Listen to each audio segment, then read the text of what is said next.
할렐루야. 오늘 함께 읽으실 말씀은 마태복음 19장 13절부터 30절까지 말씀입니다. 마태복음 19장 13절부터 30절까지 말씀을 다 같이 합독하겠습니다.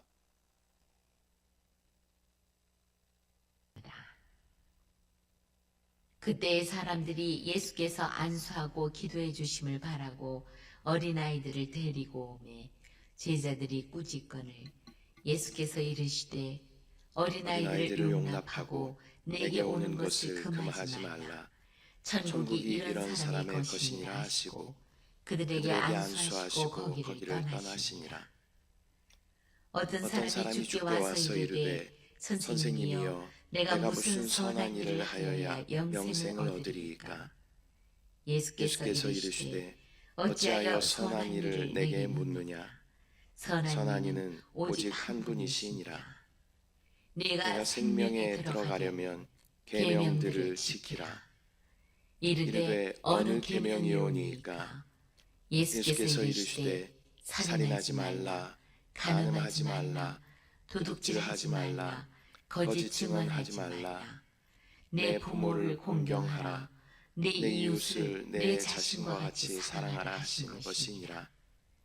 그 청년이 이르되 이 모든 것을 내가 지키었사온데 아직도 무엇이 부족하니까?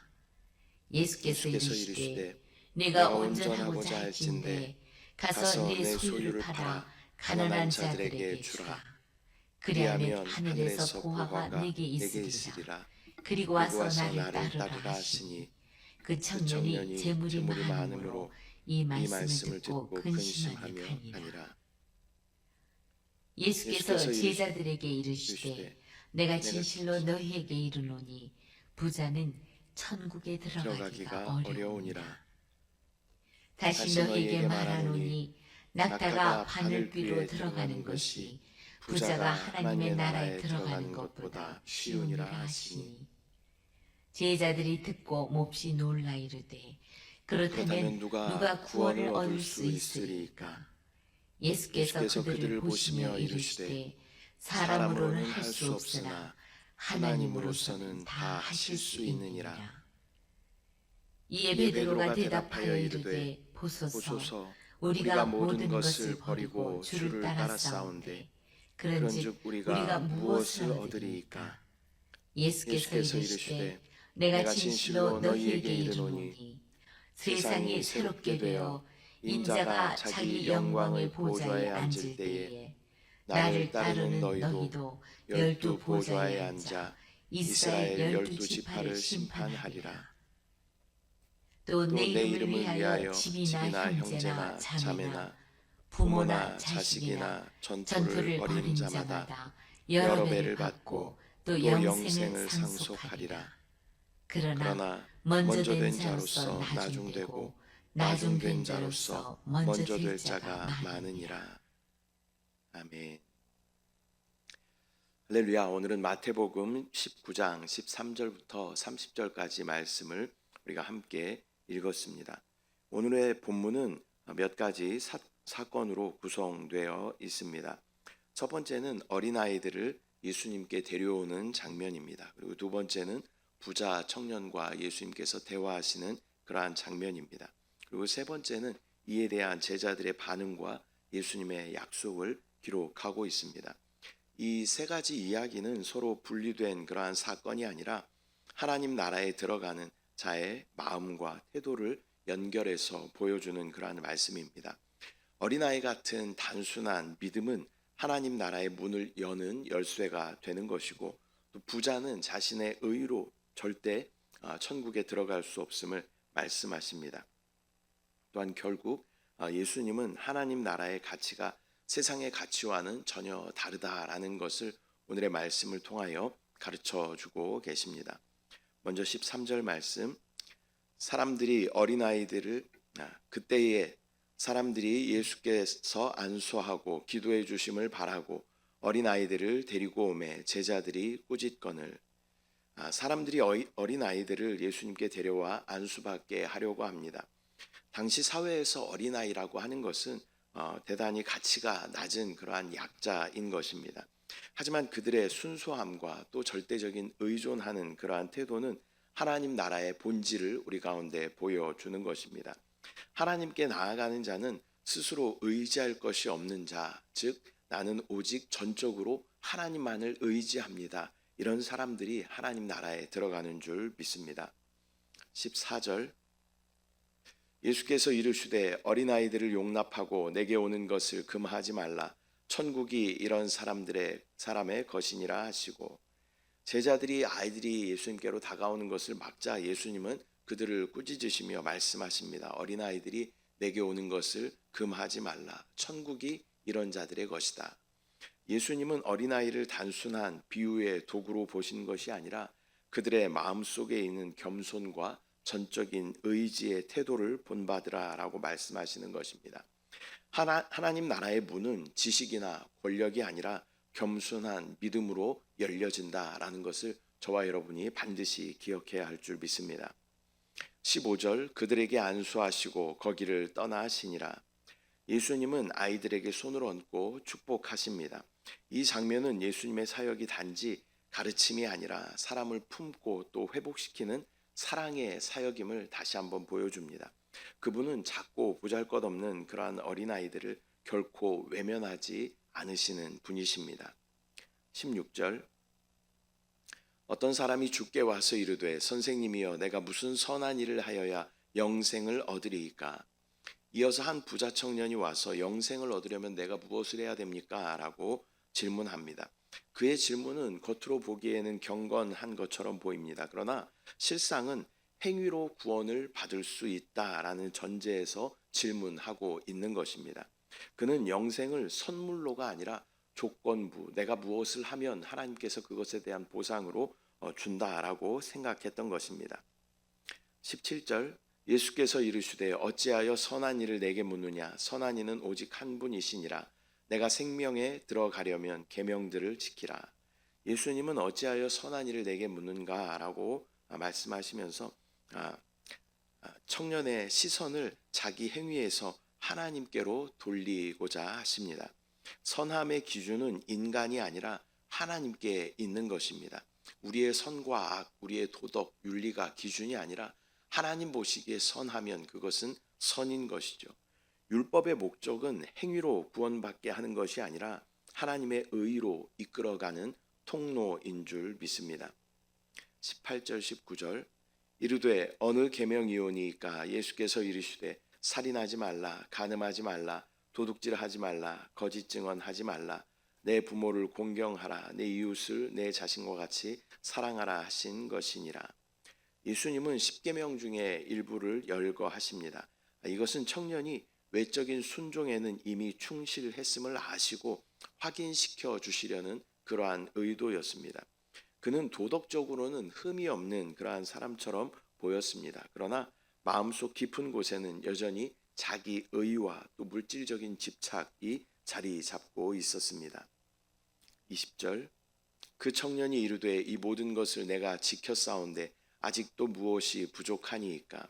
청년은 이 모든 것을 내가 지켰습니다. 그런데 아직 무엇이 부족합니까? 라고 묻습니다. 그의 말은 겉으로 보기에는 대단한 자신감처럼 보입니다. 그러나 사실은 내면적인 어떠한 불안함이 있다라는 것을 알 수 있습니다. 율법의 행위만으로는 결코 영생의 확신을 얻을 수 없기 때문인 것입니다.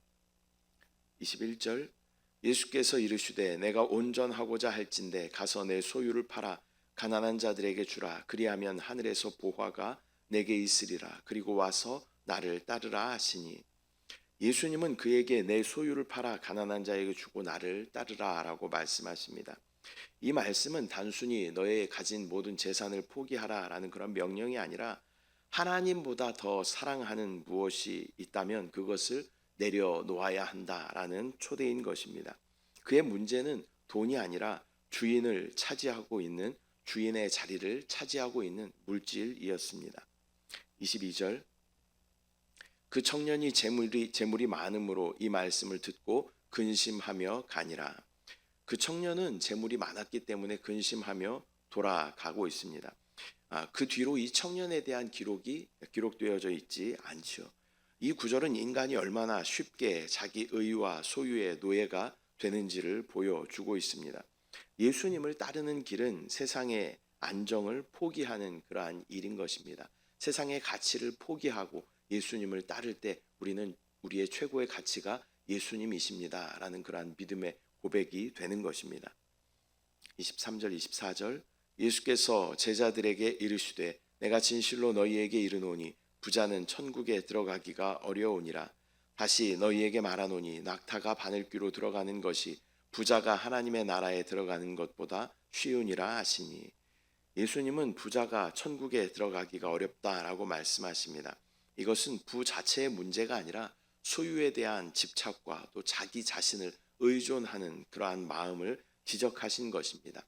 그 당시 팔레스타인 지역에서 볼 수 있는 가장 큰 동물이 바로 낙타였습니다. 그리고 볼 수 있는 가장 작은 구멍은 바로 바늘귀였습니다. 그래서 낙타가 바늘귀로 들어가는 것이 부자가 하나님의 나라에 들어가는 것보다 쉽다라고 말씀하시는 것입니다.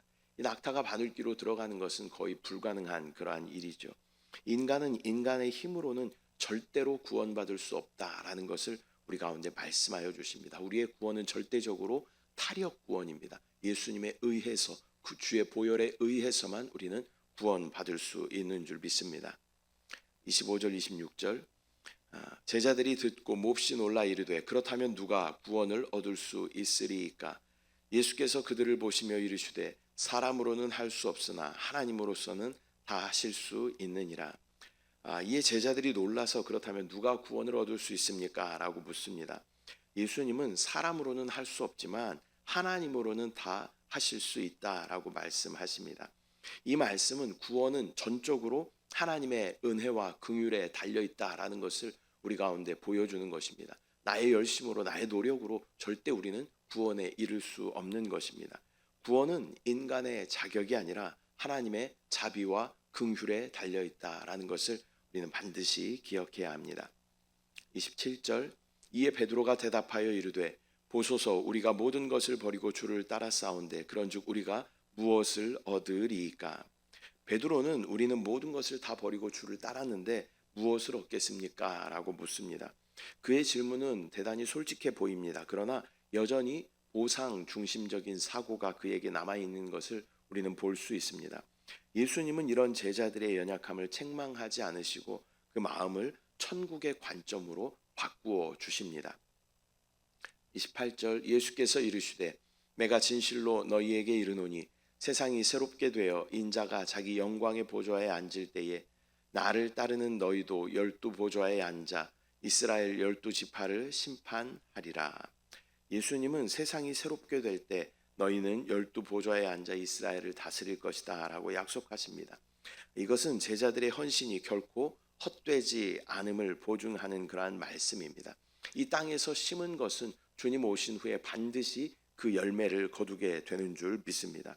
하나님은 모든 희생과 순종을 기억하시며 영광의 자리로 보상하여 주실 분이십니다. 우리는 이 땅에 소망을 두는 자들이 아니라 하나님의 영원한 나라에 소망을 두고 살아가는 자들인 줄 믿습니다. 29절 또 내 이름을 위하여 집이나 형제나 자매나 부모나 자식이나 전토를 벌인 자마다 여러 배를 받고 또 영생을 상속하리라. 예수님은 내 이름을 위하여 벌인 자마다 여러 배를 받고 영생을 얻을 것이다 라고 말씀하십니다.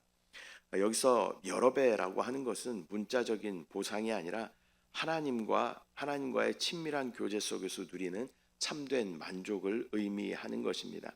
하나님을 위해 잃은 것은 사실상 잃은 것이 아닙니다. 하나님을 위하여 드린 모든 것은 반드시 하나님께서 우리 가운데 갚아주신다라는 것을 우리는 믿음으로 바라봐야 할 줄 믿습니다. 30절 그러나 먼저 된 자로서 나중되고 나중된 자로서 먼저 될 자가 많으니라.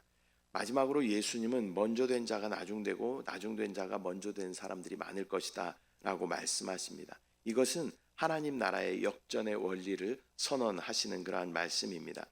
세상의 성공 기준과 하나님 나라의 기준은 전혀 다른 것입니다. 겸손하고 낮은 자가 영광을 얻고 스스로 의롭다고 여기는 자는 오히려 멀어지고 낮아지게 되는 것입니다. 오늘은 마태복음 19장 13절부터 30절까지 말씀 우리가 함께 나누었습니다. 예수님께서는 어린아이의 단순한 믿음과 또 부자 청년의 교만한 마음을 대조하시면서 하나님 나라에 들어가는 길은 겸손한 믿음과 절대적인 의지에 달려 있다라고 말씀하여 주십니다. 하나님께 속한 자는 세상을 얻기 위해서 사는 사람이 아니라 세상을 잃어도 나는 주님만을 붙잡겠습니다. 그러한 믿음으로 나아가는 자가 하나님 나라에 속한 자들인 줄 믿습니다. 기도하겠습니다. 사랑의 주님, 은혜와 사랑을 감사드립니다. 오늘 마태복음 19장 말씀을 통하여서 우리 가운데 단순하고 또 겸손하고 또 전적인 의존적인 믿음이 필요함을 말씀하여 주심을 감사합니다. 또한 부자 청년의 교만한 마음을 보게 하시고 이 세상의 재물이 아니라 하나님 나라의 가치를 두고 살아가는 우리 모두 될 수 있도록 주여 은혜를 부어 주시옵소서. 이 땅에 소망 두는 것이 아니라 하나님 나라에 소망 두고 하나님 나라를 위해 또 우리가 기쁨으로 심을 수 있는 우리 모두 될 수 있도록 주여 역사하여 주시옵소서. 주님을 신뢰합니다. 주님을 찬양합니다. 주님을 사랑합니다. 감사드리고 예수님의 이름으로 기도드립니다. 아멘. 하늘에 계신 우리 아버지여, 이름이 거룩히 여김을 받으시오며 나라가 임하시오며 뜻이 하늘에서 이루어진 것 같이 땅에서도 이루어지이다. 오늘 우리에게 일용할 양식을 주시옵고 우리가 우리에게 죄 지은 자를 사하여 준 것 같이 우리 죄를 사하여 주시옵고 우리를 시험에 들게 하지 마시옵고 다만 악에서 구하시옵소서. 나라와 권세와 영광이 아버지께 영원히 쌓옵나이다. 아멘.